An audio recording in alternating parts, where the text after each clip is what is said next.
que tem alguém, e aqui eu quero agradecer de público a mais de 120 jornalistas, radialistas, cinegrafistas que vieram aqui nessa manhã para presenciar esse grande evento do meu querido PMDB. Eu dizia essa semana para o presidente Dilma, meu caro Carlomano, que o PMDB que eu pertenço, o PMDB de Mauro Benevides, que tem 50 anos de mãos limpas na política, a esse PMDB, eu dizia para o presidente Dilma, em alto e bom som, eu sei que estou sendo gravado aqui, ninguém mente mais, porque a internet vai para o mundo inteiro. Tem muita gente tweetando aqui, eu sei disso. E foi o presidente Lula, com a sua ousadia que ele sempre teve, e esses cearenses que criaram no Brasil a possibilidade da gente ter o que tem hoje, minha querida Norma, que é exatamente a possibilidade de filho de pobre ter acesso à comunicação, à informação através da internet. Esse legado eu devo ao presidente Lula, que me deu a oportunidade de ser seu ministro das Comunicações. Dizer que esse PMDB, realmente, Carlomano, não é o partido da boquinha, nem o partido da bocão. Eu dizia para a presidente Dilma, olhando nos olhos dela, que foi minha colega ministra, eu ministro das Comunicações, Sarmento, e ela ministra das Minas e Energia, que se ela queria, se ela estava imbuída do sentimento de algum marqueteiro de plantão, nada contra os marqueteiros, de alguma pesquisa que bater em político da Ibope, nada contra os técnicos, mas essa história de técnico foi coisa da ditadura militar, para dizer que político não prestava, para poder justificar a ditadura militar no Brasil. Então, eu dizia para ela, presidente, se a senhora diz que esse partido é um partido prioritário, que é o principal sustentáculo que tem o seu governo, que tem o governo do presidente Lula, por que enlamear esse partido para depois se abraçar com ele? Se a senhora não quer qualificar essa relação, por favor, estávamos eu, Michel, Eduardo não Cunha, mas Eduardo Braga, que é líder, e eu dizia para ele o seguinte: ou a senhora qualifica essa relação, ou a senhora nos dispense. Eu tenho 40 anos de filiação a esse partido, presidente. Não posso presenciar o que está acontecendo no Brasil inteiro hoje. Aqui está alguém que foi ministro do presidente Lula. Aqui está alguém que foi ministro, convidado pela senhora no primeiro momento do seu governo, e eu nunca disse isso para a imprensa, que tinha sido convidado por ela, e que disse a ela que queria sentar na cadeirinha de senador. Uma cadeira que não me pertence, uma cadeira que pertence ao povo do estado do Ceará, que gente como eu não sou diferente de ninguém. Nós só estamos aqui nesse palanque porque vocês nos botaram aqui. Eu sou apenas um instrumento daqueles que acreditaram em mim e me colocaram aqui. E eu dizia que não aceitava que o meu partido fosse assim.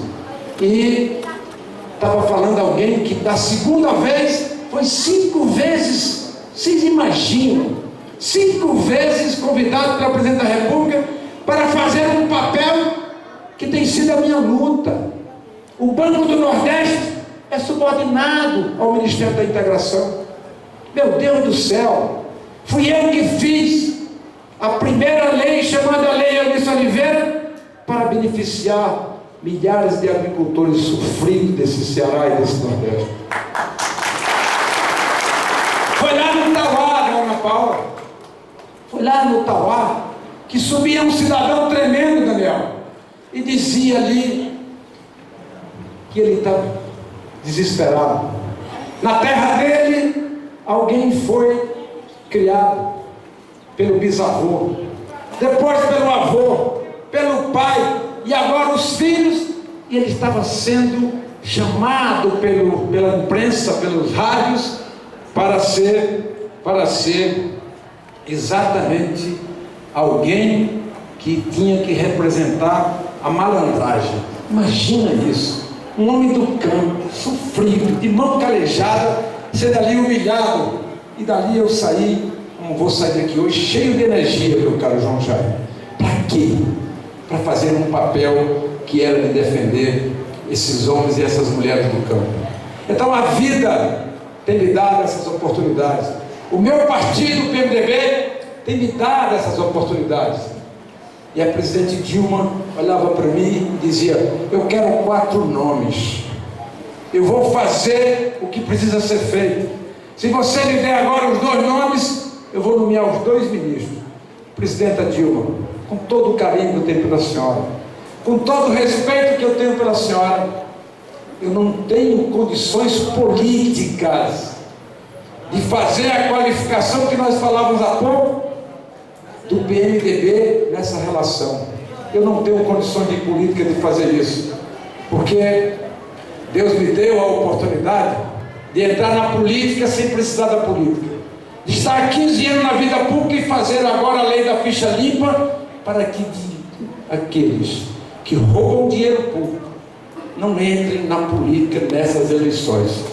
Então eu dizia para ela: presidenta Dilma, eu não vou indicar nenhum nome para ministro, eu não posso aceitar ser ministro. Sabe por quê, presidente? Por uma única coisa: eu não quero que esse PMDB, que fez a história política do Brasil, que foi para as ruas e deu sangue e vida de alguns companheiros nossos, para que tivesse democracia política nesse país, se torne, na opinião de muitos da mídia nacional, por interesse não sei quais, dona Érica, o partido da boquinha ou o partido da bocona. Portanto, a senhora está livre para indicar quem a senhora quiser, meu querido Paulo Félix. Foi assim o nosso comportamento, e eu não estou fazendo nada mais do que a nossa obrigação. Eu estou dizendo para vocês, e eu respondi há poucos dias para um jornalista que dizia o seguinte: senador, como será essa campanha? Como será essa campanha se o PMDB lhe escolher para ser candidato? E aqui eu não estou falando como candidato. Candidato só depois do dia 10, porque a legislação, e eu respeito a legislação, diz que candidato só é aquele que foi escolhido pela convenção entre o dia 10 e o dia 30 de junho. Vocês não vão esperar tanto tempo, porque o PMDB no final de abril, começo de maio, vai tomar a sua decisão de publicizar para todos os companheiros. Ele dizia: o senhor não tem medo. E como eu falava aqui, a coragem tem que ser feita, tem que ser usada para fazer o bem. Quem nasceu em Lava da Mangabeira, foi jogado no Rio Salgado, quando tem aquela chuva grande, com balseiro e tudo. Meu pai chegou na beira do rio, tirou minha roupa, tirou a dele, botou dentro de uma cumbuca e disse: bate os pés e os braços, que aqui tem piranha e vai levar aquela coisinha que você tem, que você quer preservar. E eu pulei dentro da água por obrigação, bati as pernas e os braços, cheguei do outro lado do rio, e agora eu estou querendo buscar essa travessia do meu partido, que desde a última eleição de um grande cearense, que eu nunca votei nele, mas um grande cearense que deu um impulso e tirou a cara do cearense de ser aquele barriga verde que ia para São Paulo mendigar um emprego de pedreiro, de servente de pedreiro. Já era muito. Eu tenho 3 irmãos que saíram de casa, os 3 têm o mesmo ano de nascimento, do mesmo pai, da mesma mãe, no mesmo ano, com data diferente, porque tinha que aumentar a idade no cartório para poder migrar do Ceará. Meu Deus do céu, quem teve a coragem de sair de casa com 12 anos, calçar sapato aos 10, vai ter medo de fazer essa travessia, se for esse o desejo do povo cearense? Não. Medo é um sentimento. Medo é um sentimento que o Rio Salgado deve ter levado para um balseiro daquele, jogado no meio do mar e nunca mais apareceu na minha vida, meu querido João Jair.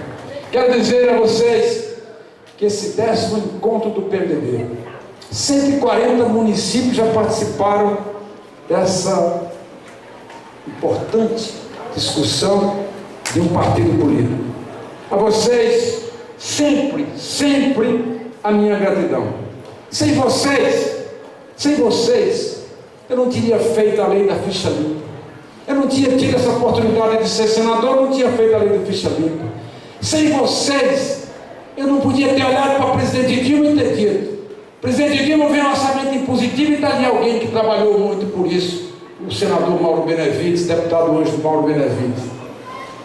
A senhora quer fazer? Eu vou vetar o orçamento impositivo naquele estilo bem literal, característico da presidente Dilma.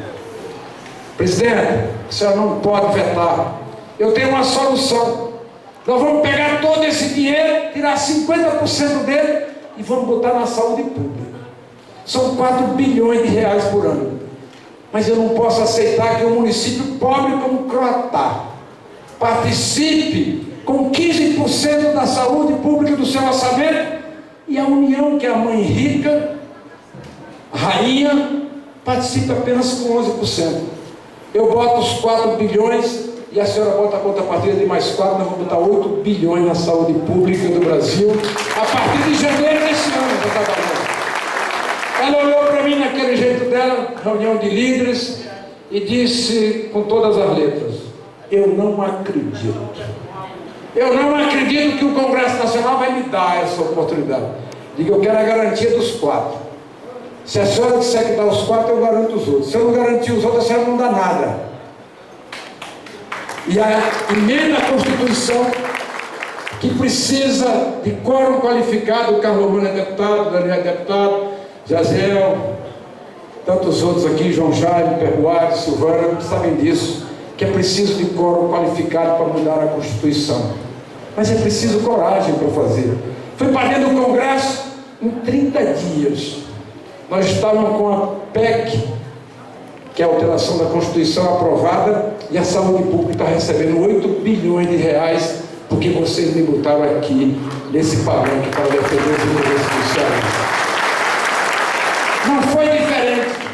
Numa reunião como essa, eu ia sair, um cidadão me pegou, junto com o Chico Viana, defende vaquejada, vaqueiros, ele disse: doutor, nós somos pioneiros, são 500 anos de injustiça com essa classe, o senhor não vai nos ajudar? Eu saí dali pensando, sem fazer nenhum compromisso, que meu pai me ensinou que palavra dita não volta para a boca, e palavras ditas têm que ser honradas. Saí dali e fui lutar, e nós conseguimos que a presidente Dilma sancionasse uma lei que beneficiou todos os vaqueiros do Brasil, que não tinham direito à aposentadoria, que não tem direito à carteira assinada. E eu estava lá em Banabuiú, quando chegou um vaqueiro vestido de gibão, meu caro Carlos Romano, tirou o chapéu para fazer referência a mim. Eu peguei o chapéu dele e botei na cabeça para demonstrar para ele que eu não sou diferente dele.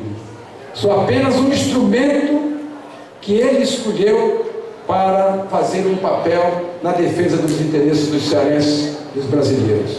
Foi mesmo assim que eu, ao chegar no Tauá, e já termino sem me estender mais, assim, ao chegar no Tauá, subi esse cidadão, temendo, dizendo que o Banco do Nordeste estava fazendo isso com ele.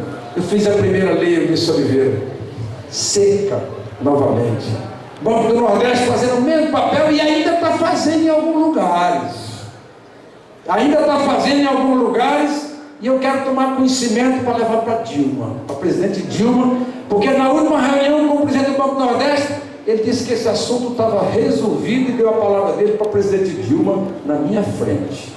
Ele não vai deixar de cumprir essa lei, que é a lei que defende os homens e as mulheres que ainda sofridos, mas vivem nas fazendas e nas terras desse Nordeste seco, sofrido e muitas vezes abandonado.